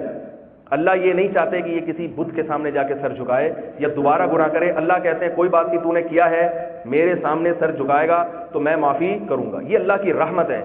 لیکن اللہ کا عذاب کیا ہے کہ اگر بغیر توبہ کے مر گیا, اور یاد رکھو موت کا کوئی پتہ نہیں ہے کسی, پھر اللہ کا عذاب کیا ہے, قل عبادی انی انا الغفور الرحیم, بہت معاف کرنے والا, بہت رحم کرنے والا ہوں, لیکن ان عذابی هو العذاب العلیم, لیکن میرا عذاب وہ بھی بہت دردناک ہے.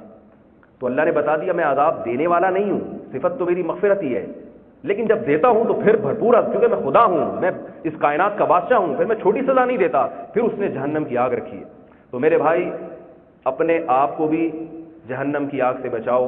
یہاں کا ماحول ایسا ہے کہ نوجوان طبقہ بہت جلدی شراب کباب کی طرف جاتا ہے, اور جب انسان اپنے ملک سے دور ہوتا ہے نا تو اس پہ خاندان کی طرف سے پابندیاں نہیں ہوتی. کسی کو کیا پتا کون یہاں کیا کر رہا ہے, یہاں وہی بچے گا جس کے دل میں اللہ کا خوف ہو, وہی بچے گا. یہ آزمائش ہے. رزق کمانے سے اللہ نے منع نہیں کیا, بلکہ رزق تو پوری دنیا اللہ نے ہمارے لیے پیدا کی ہے. زمین میں چلو پھرو, اللہ کی روزی تلاش کرو. لیکن اللہ نے کیا بتایا کہ یہ جو نعمتیں اللہ کی طرف سے تمہیں مل رہی ہیں, ان کے بارے میں یہ دماغ میں رکھو کہ ان نعمتوں کا تم سے سوال ہوگا. تو بھائی سب سے پہلا سوال کس کے بارے میں ہوگا؟ سب کو معلوم ہے, نماز کے بارے میں. سب سے پہلے اللہ یہ کہے گا کہ میرے سامنے جب میں ندا کرتا تھا اللہ اکبر حی علی الصلاح حی علی الفلاح کی, تو سجدہ کرنے کے لیے میرے سامنے حاضر ہوتا تھا یا نہیں ہوتا؟ تو جتنے لوگ یہاں بیٹھے ہیں سب سے پہلے یہ عزم کریں, میں بھی عزم کرتا ہوں, آپ بھی, کہ نماز انشاءاللہ کبھی بھی ضائع نہیں ہو. یہ سب سے پہلا مطالبہ ہے, سب سے پہلا مطالبہ ہے. بھائی میں کھلا رہا ہوں تو جب میں 5 ٹائم تمہیں بلا رہا ہوں, اور یہ اللہ نے اوقات بھی ایسے نہیں رکھے, بلکہ یہ ایسے اوقات رکھے نماز کے جس میں کائنات میں بہت بڑا تغیر ہو رہا ہوتا ہے. ایک فجر کا وقت ہے کہ اب سورج سفر کر کے آ رہا ہے اور صبح کی روشنی طلوع ہونے والی ہے. تو اللہ کہتے ہیں اتنی بڑی قدرت کا اظہار ہونے والا ہے میرا کہ صبح سلایا, دوبارہ میں دن وہیں سے, تبھی لوگ صبح دوبارہ دفتر, وہی روٹین, پورا عمل ریورس ہو جاتا ہے. تو اس لیے اللہ نے کہا کہ اتنی بڑی قدرت کا میں اور نعمت کا اظہار کرنے والا ہوں, اٹھو اور جا کے سجدہ کرو. کتنی خوبصورت نماز ہوتی ہے فجر کی. سب سے زیادہ لذیذ نماز کون سی ہے؟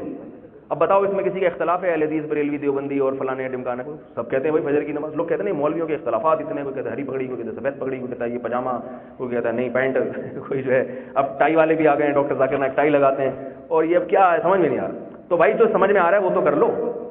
فجر کی نماز تو سب کہتے ہیں نا پڑھنی چاہیے, نماز پڑھ لیں جا کے, اس میں کون روکے گا آپ؟ کوئی اہل حدیث نہیں آ کے روکے, کوئی حنفی نہیں آ کے روکے گا, کوئی بریلوی نہیں روکے, غلط کر رہا ہے بھائی, اللہ کی عبادت ہے یہ, تو ہندو بھی نہیں روکے گا اس میں تو آ کے آپ کہ اگر ٹھیک ہے بھائی تم اگر اللہ کو مانتے ہو تو جاؤ سر جھکاؤ اس کے سامنے. تو فجر کی نماز پڑھ لیں. پھر جس قرآن کو ہم مانتے ہیں کہ اللہ کی کتاب ہے, کچھ دیر اس کی تلاوت کر لیا کریں. کیا خیال ہے بھائی؟ ظہر کی نماز پڑھ لیں, اچھا خاصا فاصلہ ہے, 15 سے 20 منٹ بمشکل خرچ ہوتے ہیں نماز میں. دفتر میں 8-8 10-10 گھنٹے لگا دیتے ہیں, وہ بوجھ نہیں ہوتے 15 منٹ کے لیے آ کے مسجد میں کھڑے ہونا, جس میں ہمارا ہی فائدہ, اس کے دنیاوی فائدے اتنے ہیں. ایک سائنسدان نے عصر کی نماز پر ریسرچ کی اور مسلمان ہو گیا. فرانس کا ایک سائنسدان تھا, اس نے قرآن کی آیت پڑھی حافظوا علی الصلوات والصلاۃ الوسطی, کہ نمازوں کی حفاظت کرو خصوصاً درمیانی یعنی عصر. تو اس نے کہا یہ عصر میں کیا خاص بات ہے؟ وہ غیر مسلم تھا. اس نے عصر کی نماز پہ ریسرچ کی تو یہ ثابت ہوا, اس نے کہا کہ یہ درجنوں بیماریوں سے, جو دماغی بیماریاں ہیں, عصر کی نماز انسان کو ان بیماریوں سے, جن میں ڈپریشن کا مرض سب سے زیادہ, اس نے کہا عصر کا وقت ایسا ہے کہ اس میں اگر باوضو ہو کے ہاتھ باندھ کے آپ ایک جگہ کھڑے ہو جائیں اور دماغ کو ایک جگہ مرکوز کریں, اس سے آپ کے دماغی درجنوں امراض کا علاج ہوتا ہے. اور یہ صرف ریسرچ برائے ریسرچ نہیں, اس کو اس پر اتنا اعتماد تھا کہ اس نے اسی بنیاد پر اسلام قبول کیا کہ محمد صلی اللہ علیہ وسلم نے جو یہ کہا ہے یہ خود سے نہیں کہہ سکتے, وہ یہ خدائی تعلیمات ہو سکتی ہیں. تو وہی نماز کی حفاظت کریں گے کہ نہیں کریں گے؟ اور زنا ہے, شراب ہے, ان چیزوں سے بچاؤ اپنے آپ. نکاح کی زندگی, پیغمبروں نے شادیاں کی ہیں, نکاح کیے ہیں, اپنی بیٹیاں نکاح میں دی ہیں, پیغمبروں نے اپنی بیٹیوں کو گھروں سے رخصت کیا ہے, کسی سے دوستی کی اجازت نہیں دی. آج ہمارا کلچر تبدیل, بیٹی دوستی لگا رہی ہے, بوائے فرینڈ ہے, گھوم رہی ہے, کچھ بھی نہیں ہو رہا. داماد بنانا پیغمبروں کی سنت ہے, اپنی بیٹیوں کے لیے بوائے فرینڈ تلاش کرنا یہ پیغمبروں کی نہیں, یہ شیطانوں کی عادت ہے, یہ غلط لوگوں کی عادت ہے. سمجھ رہے ہیں بھائی بات؟ تو یہ چند چیزیں ہیں. اور ایک آخری بات, بالکل آخری, آپ کافی دیر سے کہہ رہے ہیں بھائی مولوی صاحب سمیٹتے سمیٹتے بھی گریوی میں بھی بہت, بعض دفعہ لوگ ہوٹل میں جاتے ہیں نا تو ایک گریوی, یہاں ہے گریوی شریوی ہوتا ہے, پاکستانی ہوٹلوں میں سنا گریوی ہوتی ہے یہاں. تو اب آپ ہوٹل میں گئے, بھائی ہمارے ایک دوست ہے وہ کہیں نہاری کے ہوٹل پہ جاتے, کھانا منگوایا بھائی گریوی, تو لے آیا بیچارہ ایک پلیٹ گریوی, وہ کھا کے کرے ایک اور گریوی. تو وہ 2-3 گریویاں لا کے نا, وہ کیا کرتے تھے 5-6 آدمی چلے جاتے تھے کہ بھائی باقی نا اب 5-6 آدمیوں کے لیے تو خرچہ زیادہ ہوگا نا, تو وہ پھر گریویوں پہ, تو ایک دن ہوٹل والے نے غصہ کیا, وہ نکلو اتنی گریویاں نہیں ہیں یہاں پہ. تو آپ بھی کہیں گے مولوی صاحب جو ہے نا وہ کھینچتے چلے آ رہے ہیں. بالکل آخری بات, دیکھو یہ جتنی باتیں ہیں میں نے کی ہیں, میں سمجھتا ہوں کہ کوئی کافر بھی ہوگا نا ان باتوں میں سے کسی بات سے اختلاف نہیں کرے گا. وہ کہے گا یہ بالکل فطرت کو اپیل کرنے والی باتیں 100% درست ہیں, چاہے ہندو ہو چاہے عیسائی ہو. اسلام میں اتنی طاقت اور اتنی قوت ہے, اسلام جو بات کرتا ہے نا, ایسا ہی نہیں کہ کسی پنڈت جی نے بیٹھ کے کوئی بات کر دی ہو, ہوا میں اڑا دی ہو اور اس کا لوگ مطلب تلاش کر رہے ہو, یا کسی پادری نے کر دی ہو. اسلام کی بات کس کی ہے؟ اللہ کی. ایسی باتیں نہیں ہیں ہوائی باتیں اسلام کی, مضبوط بنیادوں پر. تبھی قرآن نے کہا نزل الفرقان, اللہ نے ہم ایسی کتاب نازل کی ہے جو حق اور باطل کو الگ الگ کر کے رکھ دیتی ہے, ایسا کر دیتی ہے, بالکل دودھ کا دودھ پانی کا پانی کر دیتی ہے. تو ایسی کتاب نہیں ہے. نظریاتی طور پر تو ہماری اصلاح ہو جاتی ہے, کانسیپٹ تو کلیئر ہو جاتا ہے ہمارا, عمل میں کیا ہوتا ہے گڑبڑ.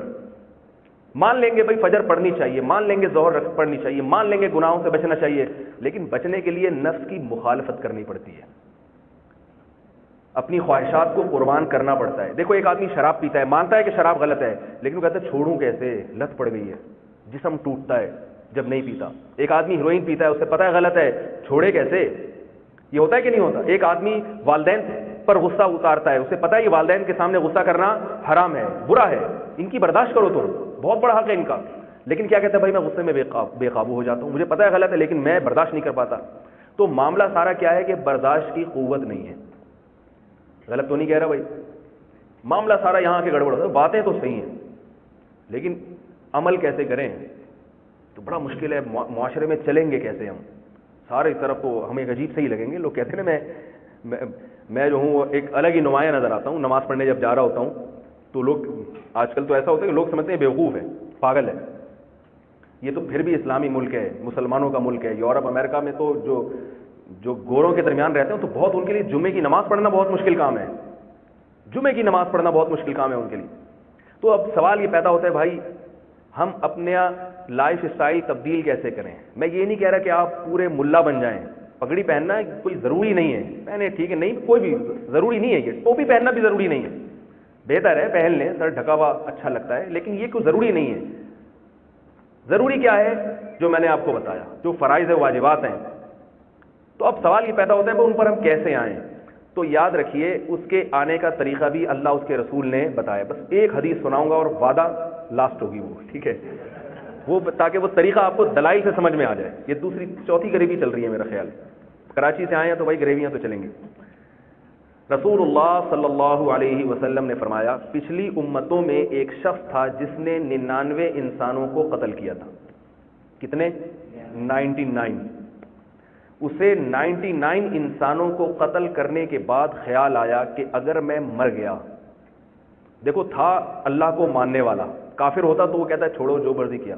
جو اللہ کو مانتا ہے نا اسے گناہ پر احساس ضرور ہوتا ہے کہ سوال ہوگا, لیکن اسے یہ معلوم نہیں تھا کہ اب اگر میں توبہ کروں تو میری توبہ قبول ہوگی یا نہیں ہوگی. یہ مسئلہ ایک شریعت کا مسئلہ تھا, اسے معلوم نہیں تھا. اس کا خیال تھا بھائی 1-2 قتل کیے ہوتے تو شاید توبہ کا آپشن تھا, 99 میں ہوگی نہیں ہوگی, اگر ہوگی تو میں توبہ کی کوشش کروں, اگر توبہ قبول نہیں ہو رہی تو جانے ہی جب جہنم میں ہے تو پھر کیا. اب اسے جب خیال آیا تو ایک نارمل آدمی جو بیچارے جس کے پاس علم نہ ہو, دین کا علم نہ ہو, تو وہ لوگوں سے پوچھتا ہے, یار کسی مولوی صاحب کا پتہ پوچھتا ہے نا, یار ایک مسئلہ پوچھنا ہے, میں بڑا پریشان ہوں, کوئی مفتی صاحب ہے, کوئی مولوی صاحب ہے. تو اس نے لوگوں سے پوچھنا شروع کیا, بھائی کوئی مفتی, کوئی عالم. لوگوں نے کیا کیا, فضل اللہ علی راہب, لوگوں نے بجائے کسی عالم دین کا بتانے کے اس کو کسی بزرگ کا پتہ بتا دیا, جو عالم نہیں تھے, بزرگ تو تھے مگر علم نہیں تھا. کیونکہ لوگ جو ہے نا بزرگی سے زیادہ متاثر ہوتے, علم سے نہیں ہوتے اتنے. اب وہ کیا تھے, راہب تھے, عیسائی. اس زمانے میں عیسائی مذہب برحق تھا, تو وہ اللہ اللہ کرتے رہتے تھے جنگل میں بیٹھ کے عبادت. لوگوں نے بڑے نیک آدمی, باتیں بالکل صحیح کرتے ہیں. حالانکہ نیک آدمی ہونا الگ چیز ہے, باتیں صحیح کرنا الگ چیز ہے. باتیں صحیح وہ کرے گا جس کے پاس علم ہوگا.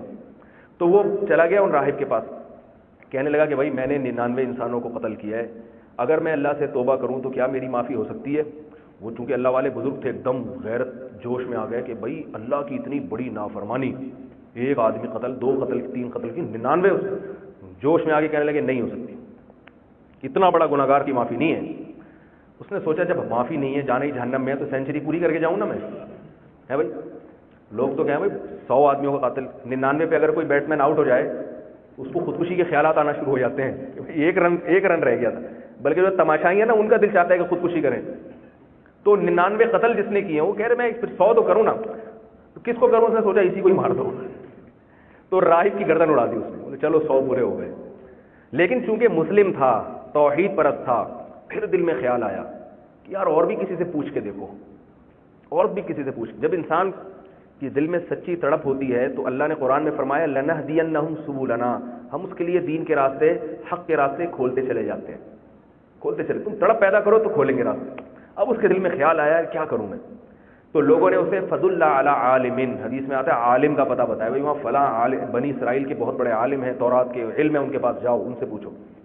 تو یہ ان کے پاس گیا اور کہنے لگا انہ قتل 100 نفس فہل لہ من توبہ, میں نے 100 انسانوں کو قتل کیا ہے, کیا میری توبہ قبول ہو سکتی ہے. وہ عالم واقعتاً عالم تھے, اس لیے انہوں نے صرف مسئلہ بتانے پر اکتفا نہیں کیا. دیکھو جب اس نے پوچھا میری توبہ قبول ہو سکتی ہے تو عالم کا جواب ہوتا ہے جی ہو سکتی ہے, بس اتنا کافی تھا نا. تو ان عالم نے 3 کام کیے, کیونکہ وہ اللہ نے صحیح علم دیا تھا. انہوں نے کیا کہا, پہلی بات تو اس کو حوصلہ افزائی کی تاکہ یہ صرف مسئلے کا علم نہ ہو جائے بلکہ اس کو ترغیب بھی ہو توبہ کی. دوسرا کام انہوں نے یہ کیا, پہلا کام تو یہ کیا مسئلے کا جواب دیا, دوسرا کام یہ کیا اس کی حوصلہ افزائی بھی کی توبہ پر, اور تیسرا کام یہ کیا کہ انہیں پتا تھا کہ یہ توبہ کر تو لے گا مگر توبہ پر قائم نہیں رہے گا. 100 انسانوں کو قتل کر کر کے اس کو انسانوں کا خون اتنا سستا ہو گیا, کل کوئی 5 روپے اس کو دے گا نا, اور بے روزگاری میں جب پھرے گا یہ کہ یار وہاں تو ایک گولی سے جو ہے نا اتنے روپے مل جاتے تھے.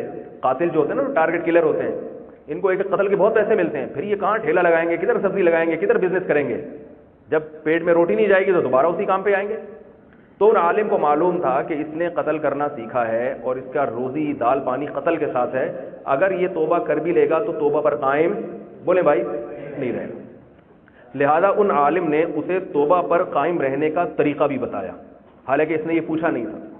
تو صحیح عالم کون ہوتا ہے, جو آپ کو مسئلہ بھی بتائے, مسئلے پر چلنے میں آپ کو مشکلات ہو رہی ہے تو اس کا حل بھی بتائے. جیسے نبی صلی اللہ علیہ وسلم سے بعد ایک صحابی آئے, انہوں نے ایک مسئلہ پوچھا, لمبی حدیث ہے میں صرف حوالہ دے رہا ہوں, تو آپ نے ان کو بتایا جب ان کو آپ صلی اللہ علیہ وسلم کو معلوم ہو کہ اس میں ان کو پریشانی ہوگی تو آلٹرنیٹ بتا دیا کہ بھئی ایسے حرام ہے، اس طرح سے کر لو تو جائز. اس کی وہی مثال جیسے میں نے دی نا، زنا حرام ہے. اب آپ فوراً کہیں گے بھئی زنا حرام ہے تو ہم تو اللہ نے ہمیں بھی سیکچوئل پاور تو رکھی ہے، کہاں جائیں؟ نکاح کرو بھائی. کیا خیال ہے؟ تو یہ اللہ نے بھی قرآن میں کہا نا زنا سے بچو، اور جہاں اللہ نے زنا سے بچنے کا حکم دیا وہی اللہ نے فرمایا انکحوا الایام، نکاح کیا کرو. تو آلٹرنیٹ بتا دیا. بھائی ہم یہ نہیں کہہ رہے کہ تمہارے اندر سیکچوئل پاور اور روٹیاں کھاتے رہو، کباب پراٹھے کھاتے رہو اور طاقت بھرتے رہو اور کچلتے رہو اس کو، ایسا نہیں ہے. آلٹرنیٹ ہے اس کا، بلکہ وہ اصل ہے، نکاح کرو تم. تو یہ اللہ نے راستہ دے دیا. اگر یوں کہتے تھے کرو ہی نہیں، جیسے پادریوں میں پہلے ہوتا تھا عورت کے قریب ہی نہیں جانا، تو وہ کچھ دن تو صبر کرتے رہتے تھے نہیں جانا، یا پھر جب جاتے تھے تو سارے ریکارڈ توڑ دیتے تھے، وہ سارے اگلے پچھلے سارے ریکارڈ توڑ دیتے تھے. تو اسلام ایک نیچرل مذہب ہے نا. ہندوؤں کے پنڈت الٹے لٹکے ہوئے ہوتے ہیں جنگلوں میں، اور بھئی عورت سے دور رہنا ہے، ہوتے ہوتے جب ان کا بھی تقویٰ ٹوٹتا ہے پھر وہ ساری بریکیں فیل ہو جاتی ہیں. تو اسلام چونکہ نیچرل مذہب ہے، اس نے کہا کہ ہم نے مرد اور عورت کا جو نظام بنایا اس لیے تاکہ ان کی نسل بڑھے آگے، تو دور رہنے کے لیے نہیں ہے. یہ تو زنا سے بچایا ہے تاکہ نکاح کا رواج ہو. یہ ہے، یہ صحیح ہے، وہ غلط ہے. روٹی کھانی تو ہے نا، آپ نے چوری کر کے نہ کھاؤ، پھر بھائی پیٹ کیسے بھرے؟ بھائی خرید کے کھاؤ. پیسے نہیں ہے تو جاب کرو، ملازمت کرو، اس طرح سے پیسے کماؤ، اس طرح سے کھاؤ. اگر کوئی مذہب کہ روٹی نہیں کھانی ہے تو بھائی پھر برگر کھانی نہیں، برگر بھی نہیں کھانا. اچھا پھر چاول کھا لوں، چاول بھی نہیں کھانے. تو کیا چل سکتا ہے ایسا مذہب دنیا میں؟ یہ پھر اللہ کا بنایا ہوا نہیں ہو سکتا، یہ انسانوں کا گڑا ہوا ہو سکتا ہے. تو اللہ کا بنایا ہوا مذہب ہے نا، جب ایک چیز حرام ہوتی ہے تو اس کا آلٹرنیٹ اللہ تعالیٰ دے دیتے ہیں. اللہ نے فرمایا حرام نہ کھاؤ، اے اللہ کیا کھائیں؟ کلوا من الطیبات، پاکیزہ چیزیں. سور کا گوشت نہ کھاؤ، تو اے اللہ ہم تو پھر ہندوؤں کی طرح ہو جائیں گے، ویجیٹیرین ہو جائیں گے. نہ گائے کا کھا سکتے ہو، بکری کا کھا سکتے ہو، اونٹ کا کھا سکتے ہو، دمبے کا کھا سکتے ہو. تو کیا ضرورت ہے کتے کا گوشت کھانے کی تمہیں؟ ٹھیک ہے نا. اب چائنا والے نہ گائے کا کھا رہے ہیں، نہ بکری کا کھا رہے ہیں، کتے کا کھا رہے ہیں. تو یہ الٹا حساب کتاب چل رہا ہے. خیر، تو نبی صلی اللہ علیہ وسلم نے فرمایا کہ ان عالم نے انہیں متبادل بھی بتایا کہ بھائی تم اس گناہ پر قائم رہو گے تو یہ گناہ ہمیشہ، اس گناہ کی تمہیں عادت پڑ گئی ہے تو گناہ تم سے چھوٹ جائے. تو اس کے لیے جو آپ صلی اللہ علیہ وسلم اس عالم نے جو طریقہ بتایا، کیا پہلی بات حوصلہ افزائی کی، من یحول بینہ وبین التوبہ، کہ تمہارے اور توبہ کے درمیان بھلا کون سی چیز حائل ہے؟ اللہ سے توبہ کر رہے ہو تو کیسے ہو سکتا ہے کہ معاف نہ کرے وہ؟ یہ مسئلہ پوچھنے کی بھی ضرورت نہیں تھی. جاؤ توبہ کرو، معاف کرے گا. جس کی نافرمانی کی ہے اس کے سامنے ہاتھ پھیلاؤ گے، کیوں نہیں معاف کرے گا وہ؟ اور پھر اسے کہا کہ دیکھو یہاں نہیں رہنا جہاں تم رہ رہے ہو، تم نے یہاں قتل کرنا سیکھا ہے. جب ان قاتلوں میں دوبارہ اٹھک بیٹھک ہوگی تو پھر دوبارہ قتل و غارت کے خیال آئیں گے. انطلق الى ارض كذا وكذا فان بها اناسا يعبدون الله فاعبد الله معهم ولا ترجع الى ارضك فانها ارض سوء. اپنی زمین کو، علاقے کو چھوڑ کے یہاں سے نکل جاؤ، فلاں محلے میں، فلاں علاقے میں نیک لوگ رہتے ہیں، اللہ کی عبادت کرتے ہیں، انہی سے دوستی لگاؤ، انہی میں جا کے بس جاؤ، دوبارہ ادھر واپس لوٹ کے نہیں آنا. حدیث میں آتا ہے جب وہ چلا ہے، سفر کرنے گیا ہے، ابھی توبہ کی نہیں ہے لیکن راستے میں موت واقع ہو گئی. فاختصمت فیہ ملائکۃ الرحمہ و ملائکۃ العذاب، عذاب کے فرشتوں کا اور رحمت کے فرشتوں کا جھگڑا ہو گیا. عذاب کے فرشتوں نے کہا انہ لم یعمل خیرا قط، اس نے کبھی کوئی نیکی کا کام نہیں کیا، 100 انسانوں کے خون سے اس کے ہاتھ رنگین ہیں اور توبہ بھی نہیں کی ہے اس نے، لہذا یہ جہنم میں جائے گا، ہم اس کو وہاں لے کے جائیں گے. اور رحمت کے فرشتوں نے کہا جاء تائبا مقبلا الی اللہ، کی نہیں ہے توبہ لیکن ارادہ توبہ ہی. تبلیغ والے کہتے ہیں نا ارادے پہ نیکی ملتی ہے، تو نیکی اتنی تگڑی ہوتی ہے جتنی سال کا ارادہ سے سال والی نیکی ملتی ہے، سیروزے کے ارادے سے سیروزے والی نیکی ملتی ہے. تو جتنی تگڑی نیکی ہوگی اس کے ارادے پر اتنا ہی تگڑا اجر ہوگا. تو سب سے بڑی نیکی ہے گناہوں سے توبہ. تو فرشتوں نے کیا کہا؟ رحمت کے فرشتوں نے بھائی توبہ کرنے کی نیت سے آ رہا ہے. اب جھگڑا ہو گیا، وہ کہنا بھائی توبہ کرنے کی نیت سے آیا، نیت ہے نا کی تھوڑی ہے توبہ، ساری زندگی یہ عجیب سا جنتی ہوگا جس نے کبھی کوئی نیک کام کیا نہیں اور جنت میں جا رہا ہے. یہ عجیب سا نیک کام ہو، کبھی کچھ کیا نہیں ہے اس نے اور جنت میں، ایسے کیسے ہو سکتا ہے؟ تو حدیث میں آتا ہے کہ اللہ تعالیٰ نے ایک فرشتے کو بھیجا امپائر بنا کے، جج بنا کے بھیجا، جاؤ ان کے دلائل سنو دونوں کے اور قاضی اور جج بن کے فیصلہ کرو کہ کس کے دلائل زیادہ مضبوط. اللہ تعالیٰ تو مغفرت کرنا چاہ رہے تھے، یہ تو سارا اللہ نے ہمارے لیے نا ایک نظام بنایا کہ دیکھو میں کیسے بہانے تلاش کرتا ہوں اس شخص کی مغفرت کے جو اپنی زندگی بدلنا چاہتا ہے، جو چاہتا ہے نا کہ آ جائے، تو اس کے لیے میری رحمت کے دروازے کیسے کھلیں، کیسے بہانے سے اس کو جنت میں لے کے جاؤں گا میں. تو حدیث میں آتا ہے کہ جب وہ جج آیا نا اور اس نے کہا کہ بھائی میں فیصلہ کرتا ہوں، دونوں کے دلائل سنے، بھائی دونوں کے دلائل بڑے مضبوط ہیں.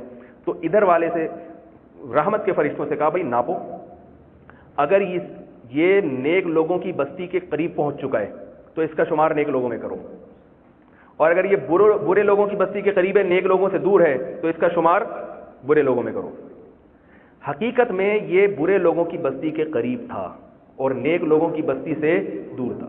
فرشتوں نے جب انچ ٹیپ لے کے ناپنا شروع کیا ہے تو رسول اللہ صلی اللہ علیہ وسلم نے ارشاد فرمایا کہ اللہ نے زمین کو وحی کی، زمین کو حکم دیا، فَأَوْحَى اللَّهُ إِلَى هَذِهِ أَن تَبَاعَدِي وَإِلَى هَذِهِ أَن تَقَرَّبِي، اس والی زمین کو حکم دیا تو کھینچ کے لمبی ہو جا، اور ادھر والی زمین کو حکم دیا تو سمٹ کے چھوٹی ہو جا۔ تو زمین ادھر سے کھینچی ہے، ادھر سے لمبی ہوئی ہے، اور اسے نیک لوگوں کی بستی کے قریب لے گئی۔ جب ناپا ہے تو یہ نیک لوگوں کی بستی کے زیادہ قریب تھا۔ تو یہ بتایا گیا ہے حدیث میں کہ کس طرح سے جب کوئی شخص توبہ کرنا چاہتا ہے سچی تو اللہ کی مدد کیسے ہوتی ہے۔ اب میں جو بات کہہ رہا ہوں کہ دیکھو اس کی توبہ کی تکمیل کیسے ہوئی کہ اپنا ماحول تبدیل کرے، نیک لوگوں کے ساتھ اٹھے بیٹھے۔ تو اب آپ بتاؤ ماحول تبدیل کرنے کے لیے ہم کہاں جائیں؟ مجھے بتاؤ۔ اگر ہم توبہ پر قائم رہنا چاہیں تو امریکہ کے لوگ سارے عبادت گزار ہیں، کیا خیال ہے بھائی؟ وہاں چلے جائیں بھائی، وہاں وقت تو ایسی بستی تھی نا، سارے کیا کرتے تھے؟ اللہ کی عبادت، ایسے ملک تھے، ایسی جگہیں تھیں، تبھی ان عالم نے کہا بھائی ادھر سے ہجرت کرو، اس ملک میں چلے جاؤ۔ اب بتاؤ دنیا میں کون سا ملک ہے؟ کوئی بھی نہیں ہے۔ تو اب چلتے پھرتا ایک ملک ہے دنیا میں، چلتا پھرتا ملک ہے کہ آپ کو اس میں نیک لوگوں کی صحبت مل جائے گی۔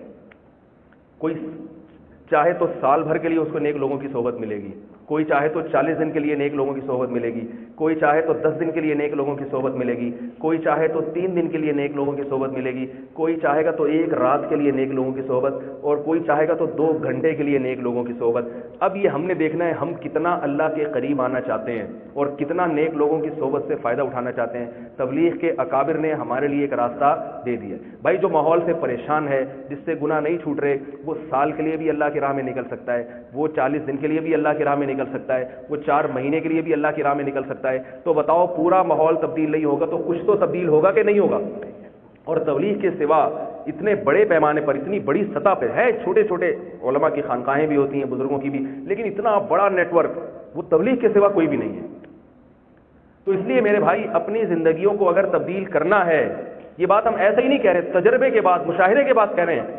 اگر آپ گناہ چھوڑنا چاہتے ہو، ماحول بدلنا یہ ضروری ہے، یہ حدیث سے ثابت ہے۔ ماحول بدلے کہاں انسان؟ وہاں ماحول بدلنے کا مقصد کیا ہے؟ ایسے لوگوں میں اٹھنا بیٹھنا نصیب ہو جائے جو فاعبد اللہ، جو اللہ کی عبادت کرتے ہوں، نہ شراب کا ماحول ملے، نہ بد نظری کی باتیں ملیں آپ کو، نہ دنیا کی باتیں آپ کو ملیں۔ تو میرے بھائی وہ سب سے آسان اس ماحول کو جو اگر آپ جوائن کرنا چاہتے ہو تو وہ کون سا راستہ ہے؟ تبلیغ کا راستہ ہے، اللہ کا راستہ ہے۔ اس میں سال کے لیے بھی، 40 دن کے لیے بھی، سہ روزے کے لیے بھی، اور شب جمعہ کے لیے بھی اگر آپ جائیں گے، وہاں بیٹھیں گے، سارے اہل اللہ ملیں گے آپ کو، اللہ اس کے رسول کی باتیں ہوں گی، تو اس ماحول سے آہستہ آہستہ برے ماحول کے اثرات نکلنا شروع ہو جائیں گے۔ رسول اللہ صلی اللہ علیہ وسلم نے ارشاد فرمایا کہ نیک ہمنشی کی مثال اور برے ہمنشی کی مثال ایسے ہے جیسے کوئی عطر فروش کے پاس بیٹھتا ہو، اور دوسرے کی مثال ایسے جیسے جو بھٹی والے کے پاس بیٹھتا ہو۔ اگر آپ لوہار کے پاس بیٹھیں گے، بھٹی کی بدبو آتی رہے گی، چنگاری آئے گی اور آپ کے کپڑوں کو جلا سکتی ہے۔ عطر خوشبو والے کے پاس بیٹھیں گے، ممکن ہے وہ آپ کو خوشبو ہدیہ میں دے دے، نہیں بھی دے گا تو جب تک بیٹھے رہیں گے تو خوشبو آئے گی نا، کم از کم دماغ معطر ہوگا۔ تو میرے بھائی کچھ وقت اللہ والوں کے ساتھ بیٹھنے کا معمول بنائیں۔ بات میرا خیال ہے سمجھ میں نہیں آ رہی ہے بھائی؟ یہاں دیکھو، میں جہاں بھی گیا ہوں، میں نے اگر دین کے اثرات کہیں دیکھے ہیں، میں دین کی دیگر تحریکوں کا منکر نہیں ہوں، سب اپنی اپنی جگہ دین کا کام کر رہے ہیں، یہ نہیں کہ میں دوسروں کی نفی کر رہا ہوں کہ وہ غلط ہے، وہ نہ جو بھی اللہ اور رسول کی بات کر رہا ہے، لوگوں کو قرآن و سنت کی طرف لا رہا ہے، وہ دین کا داعی ہے۔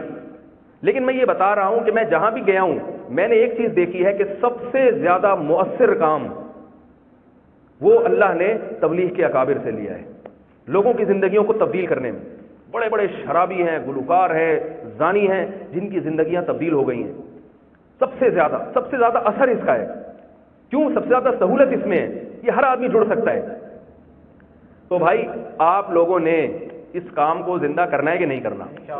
ہمت کرنی ہے کہ نہیں کرنی؟ تھوڑا سا یہاں جو بھائی ہیں نا جنہوں نے بیان کو ارینج کیا ہے، یہ اس کام سے یہاں منسلک ہیں، تو تھوڑا سا آپ ان سے رابطہ کریں، بولے بھائی میں بھی تھوڑا سا جڑنا چاہتا ہوں۔ تبلیغ والوں کی سب سے بڑی بات یہ ہے کہ کسی کو تانا نہیں دیتے۔ اگر کوئی شراب پیتا ہے، یہ نہیں کہیں گے تو شراب پیتا، تجھے ادھر آنے کی اجازت نہیں ہے، ایسا نہیں ہے۔ نبی صلی اللہ علیہ وسلم کی محفل میں جب کوئی آتا تھا نا زنا کر کے، تو آپ بھگاتے نہیں تھے، تو زنا کر کے آیا نکلو یہاں سے، بلکہ توبہ کا طریقہ، جیسے وہ عالم کے پاس آیا نا 100 قتل کر کے، یہ تھوڑی کہ چل نکل یہاں سے، بھائی آیا ہے ہسپتال میں کوئی مریض آئے گا تو ڈاکٹر بھگائے گا تھوڑی، ہوئے گا بھائی ہسپتال تو بنے مریضوں کے لیے۔ تو جتنے ساتھی یہاں تبلیغ کے مرکز سے جڑے ہوئے ہیں، آپ لوگ وعدہ کرتے ہیں نا کہ ان سے جڑیں گے، یا ایلفی لگانی پڑے گی بتاؤ جوڑنے کے لیے، یا ان کو میں ایلفی دے کے جاؤں سمت بورن ایلفی وغیرہ کے، یار جو سب کے لگا دو جڑ جائیں گے تمہیں، تو جڑیں گے کہ نہیں جڑیں گے بھائی؟ تو یہاں جو ساتھی ہیں جنہوں نے یہاں بیان رکھا ہے، تو یہ سارے وہی ساتھی ہیں جو یہاں تبلیغ سے جڑے ہوئے ہیں۔ تو آپ لوگوں نے، اب میں تو کل چلا جاؤں گا انشاءاللہ، آپ لوگ کیا ہے کہ پھر اب کوئی دوسرے مولوی صاحب پتہ نہیں کب آئیں کب بات کریں، اور آئیں گے بھی تو ظاہر ہے وہ اثر تو ابھی 1 گھنٹے کی بات ہے نا، یہ تو ہم اتنے، میں اپنے آپ کو بھی شامل کر رہا ہوں اس میں، ہم اتنے بگڑے ہوئے ہیں کہ ہم 2-4 گھنٹے کی محفلوں سے سدھرنے والے نہیں ہیں، میں بھی شامل ہوں اس میں۔ ہمیں اہل اللہ کی بہت طویل صحبت چاہیے، بہت طویل، جس سے کچھ جراثیم ختم ہوں گے کچھ، تو وہ پھر اللہ کی مدد نہ ہوتی نا تو پھر ہم مایوس تھے، تو اللہ نے کہا ہے کہ تھوڑا سا تم کرو، باقی کیا کروں گا، باقی میں کروں گا۔ اس امید پر ہم چاہتے ہیں کہ تھوڑے تھوڑے اللہ کی طرف آ جائیں، کچھ ہم کریں گے اور باقی کیا کرے گا، اللہ کر دے گا، ہم باقی جو ہے نا اللہ بنا دے گا، اسباب پیدا کر دے گا اللہ تعالیٰ۔ تو یہاں جتنے ساتھی جڑے ہوئے ہیں آپ لوگوں نے بھی ان سے جڑنا ہے، ایسا نہیں کہ بس گئے تو غائب، جڑنا ہے بھائی، بتائیں کہاں ہوتا ہے، کہاں ہم نے بھی آنا ہے، بتائیں کہاں جڑنا ہے، شب جمعہ کہاں ہوتا ہے، سیروزے میں کیسے نکلا جاتا ہے، کچھ بیٹھیں کچھ وقت گزاریں، تاکہ تھوڑا سا جہاں سارا دن دنیا سنتے رہتے ہیں، ہر وقت ڈالر درہم، جب قبر میں اترتا ہے انسان پھر فرشتہ آگے یہ نہیں پوچھتا بھائی کتنے پیسے لے کر آئے آپ، گھر جائیں گے تو بیوی پوچھے گی کتنے لائے ہو، قبر میں جاؤ گے فرشتہ نہیں پوچھے گا، کیونکہ کفن میں جیب اللہ نے رکھی نہیں ہے۔ دنیا کی جتنی قومیں ہیں نا ان میں کسی کی بھی کفن میں جیب نہیں ہوتی، کمال کی بات یہ ہے، گورے کی کفن میں بھی جیب نہیں ہوتی، جیب رکھی نہیں ہے، یہ بتانے کے لیے بھائی اس کو ان چیزوں کی ضرورت ہی نہیں ہے۔ تو وہاں تو اعمال ہوں گے، اعمال کے بارے میں سوال ہوگا، تو جہاں اتنی تیاری اپنے گھر جانے کے لیے کرتے ہیں، کما رہے ہیں، تو قبر کے لیے بھی تو کچھ کر لینی چاہیے کیا؟ اللہ مجھے بھی تیاری کی توفیق عطا فرمائے اور آپ حضرات کو بھی۔ سبحانک اللہم و بحمدک، نشہد ان لا الہ الا انت، نستغفرک و نتوب الیک۔ الحمدللہ رب العالمین والعاقبۃ للمتقین والصلاۃ والسلام علی رسولہ الکریم وعلی آلہ وصحبہ اجمعین۔ ربنا آتنا فی الدنیا حسنۃ وفی الآخرۃ حسنۃ وقنا عذاب النار۔ اے اللہ جو کچھ کہا سنا اسے اپنے دربار میں قبول فرما، اے اللہ اس میں جو کمی کوتاہی ہوئی اپنے فضل سے معاف فرما، اے اللہ تو ہم سب کو اپنی نافرمانی سے بچنے کی توفیق عطا فرما، اے اللہ تو نے ہمیں جس مقصد کے لیے دنیا میں بھیجا ہے اس مقصد کو پہچاننے کی، سمجھنے کی اور اس مقصد پہ چلنے کی توفیق عطا فرما، اے اللہ ہم میں جو بے روزگار ہیں ان کو روزگار عطا فرما، اے اللہ ان کو رزق حلال کشادہ عطا فرما، اے اللہ جو بھی رزق تنگی کا شکار ہے اللہ تو اپنے فضل سے اس کے رزق تنگی کو دور فرما، اے اللہ تو نے جن لوگوں کو رزق حلال کشادہ عطا فرمایا ہے اے اللہ انہیں نیکی کے کاموں میں اس رزق حلال کو خرچ کرنے کی توفیق عطا فرما، اسراف و تبذیر سے بچنے کی توفیق عطا فرما، اے اللہ ہمارے جہاں بھی دنیا میں مسلمان پریشان ہیں مظلوم ہیں اللہ تو غیب سے ان کی مدد فرما، اے اللہ مسلمانوں کی مدد فرما، اے اللہ ہمارے ملکوں کی حفاظت فرما، غیروں کے تسلط سے ہمارے ملکوں کی حفاظت فرما، غیروں کے ہمارے مسائل پہ قبضے سے اللہ ہماری حفاظت فرما، مسلمان جہاں کہیں کمزور ہیں اللہ تو ان کی مدد فرما، اے اللہ ہم میں جو بیمار ہیں ان کو شفا عطا فرما، جو قرضوں کی تنگی کا شکار ہیں اللہ ان کو قرضوں کی مصیبت سے نجات عطا فرما، اے اللہ جو ہمارے مرحومین دنیا سے جا چکے ہیں ان سب کی مغفرت فرما، اللہم انا نسألک من خیر ما سألک منہ نبیک محمد صلی اللہ علیہ وسلم ونعوذ بک من شر ما استعاذک منہ نبیک محمد صلی اللہ علیہ وسلم، انت المستعان وعلیک البلاغ ولا حول ولا قوة الا باللہ، صلی اللہ تعالی علی خیر خلقہ محمد وعلی آلہ وصحبہ اجمعین برحمتک یا ارحم الراحمین۔ سارے ساتھی تمام تشریف رکھیں، انشاءاللہ کھانے کا انتظام بھی ہے، انشاءاللہ کھانا کھا کے جائیں، جیسی دیر بیٹھیں تھوڑی دیر اور سے انشاءاللہ۔